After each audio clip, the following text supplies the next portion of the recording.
Hello and welcome. Today I'll be talking about Durarara Volume 1 by ryohgo Narita. And yeah, this takes place in the Ikebukuro district in Japan, in which there's been like kidnappings, experiments, urban legends all going on within this district. And yeah, this starts with a character by the name of Mikado Ryogamine getting invited to Ikebukuro by one of his friends named Masayomi Kira. And yeah, they tour the place, and we also meet some of Masayomi's acquaintances by the name of, Yumasaki and Karisawa. And we also get to meet the owner of Russia's sushi by the name of Simon Brezhnev, who's an Afro-Russian, and yeah, he's one of the three people that Kita states to not mess with. And the other two are Shizuo Heiwajima and Izaya Orihara. Then the two encounter a black rider, which is stated to be an urban legend within, I think, Ikebukuro, and yeah. Then the black rider arrives in a parking lot where there were like these human traffickers, and yeah, she fights them, and one of them knock the Black Rider's helmet off, revealing that not there's no head, and then yeah, they run off, and we later find out that this Black Rider is a Doulahan and Doulahans are headless and are supposedly fairies, and yeah, after this scene we meet a character who knows this Doulahan by the name of Shinra Kishitani, and both of them live together. And yeah, we also know that the name of the Black Rider is Celsi Sturluson, and yeah, she wants to find her head. Then yeah, Mikado did attend a high school with Masayomi, and we find out that one of the people that were picked for the class representative other than Makaido, who is named Anri Sonohara, has a friend who's missing, and then we also find out that there's this character by the name of Seiji Yagiri who is also missing, and Seiji is the younger brother of Naimi Yagiri, who is the CEO of Yagiri Pharmaceuticals, and they're being bought out by Nebula. And Nebula's from Bakano, and they've been around since the 1930s, and yeah, something fishy's gonna happen, especially if they're being bought out by Nebula, and yeah, apparently they also have possession of a head, and this head belongs to Celsi, and Seiji is in love with this head and has been ever since he was like 10. And this kind of gets Naimi jealous of this one-sided love. And then we go back where Henri is getting bullied by these like three people, and then we meet this information broker named Isaya Orihara who scares him off. And this is where Mikado and Isaya interact, and then we also see Shizuo, and yeah, that's Isaya's cue to leave because yeah, the both of them hate each other because I believe Shizuo's logic kind of pisses off Isaiah, and Um, Isaiah uses very complex words, I believe, that, well, that makes Shizuo angry, and yeah, he's very quick to anger and has a very bad temper. And yeah, we later find out that Henri's friend named Mika Harima is a stalker and has been stalking Seiji, and this kind of led to Seiji killing Mika. And the thugs from earlier get interrogated by Yumasaki, Karisawa, and Kadota, who are a part of the Dollars, and we find out that those thugs were hired by Yagiri Pharmaceuticals for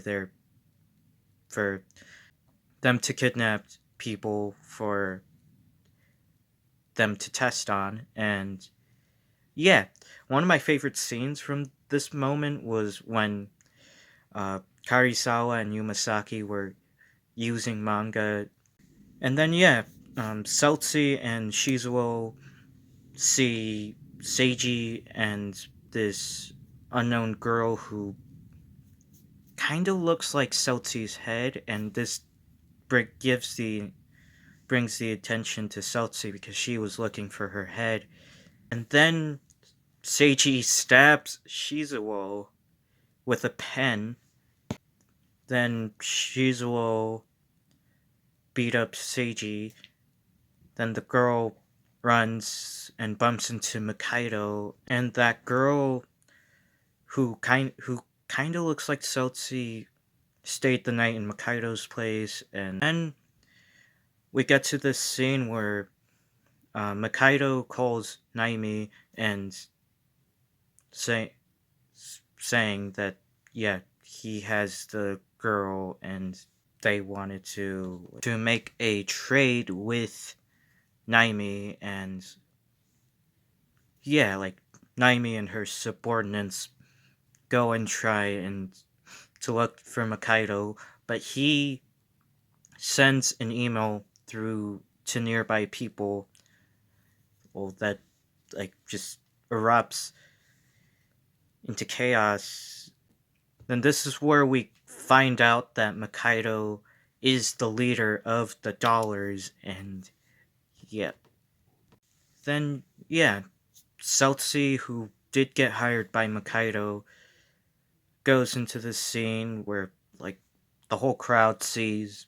She kind of talks directly to the crowd, and the men do attack Seltzy, but get quickly taken out by her. Then yeah, Seiji pulls a knife on Mikado, and then we he finds out that this girl who looks like Seltzy was actually Mika Harima, and she had plastic surgery to look like Seltzy, and the head was still with Naimi. And Isaiah does comment on the fact that Seiji was fully convinced that this girl was Seltzy's head and not Mika Hirima. And yet, the person who did the surgery on Mika was Shinra, and yeah, he answers questions to Seltzy, who was mad that her head is still out there. And Shinra said that, like, if both of them reunited, then,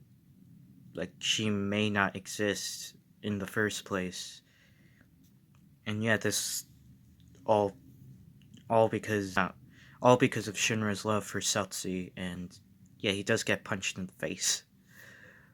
Then we get to the scene with Izaya and Naimi. He provokes her, saying that yeah, like her company is gonna get merged with Nebula, and she threw everything away for her brother's love. This scene ends up with Isaiah being in possession of Seltzy's head.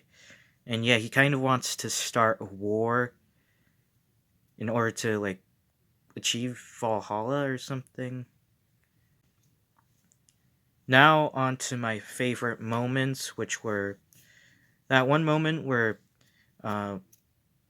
in with the conversation with Yumasaki and Karizawa, where they comment on Makaido's name being somewhat of a main protagonist type of name. And then I also like the scenes with Izai and Shizuo, and especially within the color insert where like the both of them really hate each other. And I also liked the scene in the parking lot with Sotsi and the thugs. I also liked that scene where Yumasaki and Karizawa were using manga to interrogate a thug. I liked that scene with Izaya and those girls who wanted to commit suicide. That like Izaya likes people and he's also afraid of dying. And to me, both him and Makaido are kind of similar, where one wants to see like more of an extraordinary life, wants to live in a more extraordinary life. Another just wants to encounter more like people who kind of fit his logic. And yeah, I also liked that scene with Makaido and Naime where uh, Makaido like embraces cliches, like he wants cliches. I also liked the scenes with him and Izaya where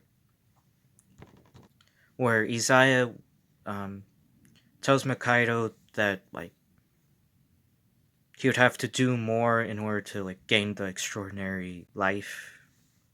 And then yeah, I also liked the scenes with Celti and Shinra, and I also liked the theme of love that's within this novel, and how like very one-sided love is, like especially with Shinra and Celti and Seiji, Mika, and Celti's head. On to my favorite characters, which were Makaido, Naime, Izaya, Shizuo, Celti, Shinra, and then yeah, Yumasaki and Karisawa, and also Kadota, who I don't think I talked all that much about. And yeah, he got his nickname Dotachin because of Izaya, which I found quite funny, and yeah, some of his friends kind of used that name. So yeah, these are some of my thoughts on Durarara Volume 1. Thanks for watching, and goodbye.